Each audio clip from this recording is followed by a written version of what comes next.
Ibu, Bapak, Saudari, Saudara, rekan-rekan muda dan adik-adik sekalian, dimanapun Anda berada, bertemu kembali dengan saya Romo Tino SSCC di dalam catatan pesiarah. Keadilan yang sejati telah ditunjukkan oleh Tuhan kita Yesus Kristus hari ini dengan mengutamakan kehidupan daripada sebuah aturan yang mengekang. Tetapi Ia pun mengajarkan bukan karena kedekatan dan bukan karena kita ingin dipandang paling berjasa, kita menyelamatkan, melanggar aturan, tetapi bukan menunjukkan keadilan yang sejati, tetapi kebaikan yang berdasarkan ketidakadilan. Sebelum kita mendengarkan permenungan dari catatan pesiarah, marilah kita membuat tanda kemenangan Kristus. Dalam nama Bapa dan Putera dan Roh Kudus. Amin. Allah Bapa yang Maha Baik, Engkau telah memulai karya baik di tengah kami. Semoga kami pun dapat meneruskan karya-karya kasih-Mu dan kekuatan sabda Yesus Kristus Putra-Mu di dalam persiaran hidup kami, sehingga kami benar-benar berlaku adil dengan dasar kasih dan bukan karena kepuasan dan keegoisan kami. Demi Kristus pengantara kami. Amin. Ibu, Bapak, Saudari, Saudara, rekan-rekan muda, dan adik-adik sekalian yang terkasih, kita mendengarkan di dalam bacaan pertama mengenai kedekatan Rasul Paulus kepada jemaat di Filipi. Meskipun mereka berjarak secara nyata, tetapi mereka dekat di dalam doa. Paulus membagikan pengalamannya, hendak mengatakan kepada kita semua betapa indahnya ketika orang beriman bersatu di dalam doa. Betapa indahnya ketika orang beriman saling mendukung, saling memperhatikan, saling mencintai di dalam doa. Paulus bahkan berbagi pengalaman bagaimana di setiap ia mengucap doa, ia berdoa untuk semua jemaat yang ia layani.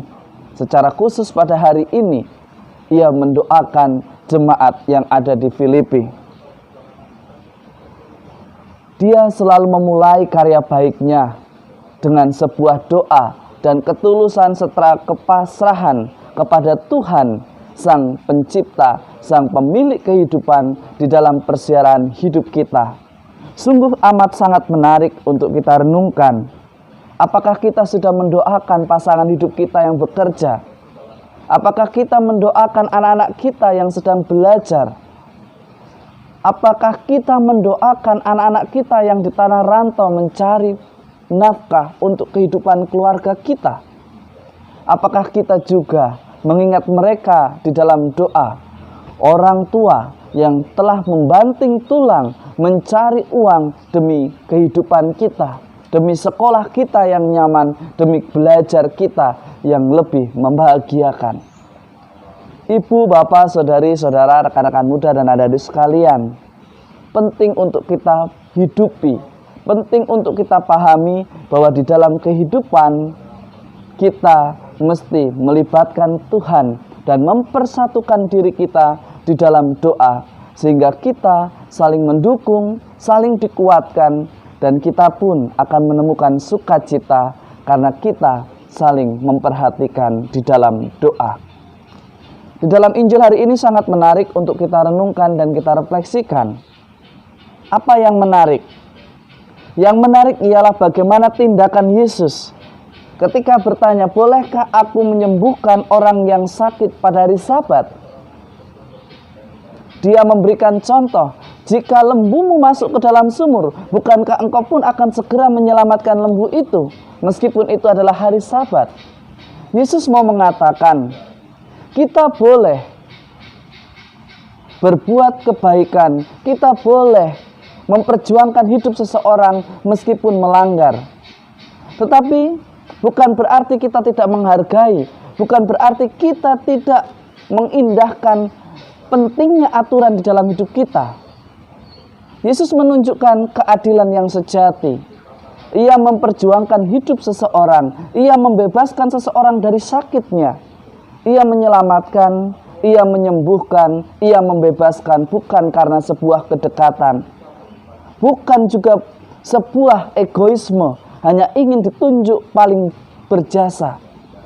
Yesus mau mengatakan kepada kita semua bahwa kita boleh mengutamakan hukum kasih, tetapi jangan kita menggunakan hukum kasih sebagai kedok atas ketidakadilan. Jangan kita menggunakan hukum kasih untuk memuaskan keinginan ego kita. Jangan kita menggunakan alasan kasih hanya karena alasan kedekatan dan akhirnya kita mengindahkan keadilan yang sejati. Seringkali kita membalik apa yang terjadi dalam perikop ini karena kita merasa kasihan, karena kita merasa tidak enak karena kedekatan, atau karena kita merasa bahwa aman, tidak ada seorang pun yang tahu tentang kecurangan ini dan itu. Ibu, bapak, saudari, saudara, rekan-rekan muda dan adik-adik sekalian, Yesus menunjukkan keadilan yang sejati, yang berpihak pada mereka yang benar-benar membutuhkan. Aturan sangat penting di dalam hidup kita, agar kita benar-benar tidak menjadi manusia yang lepas kontrol atau menjadi orang yang liar.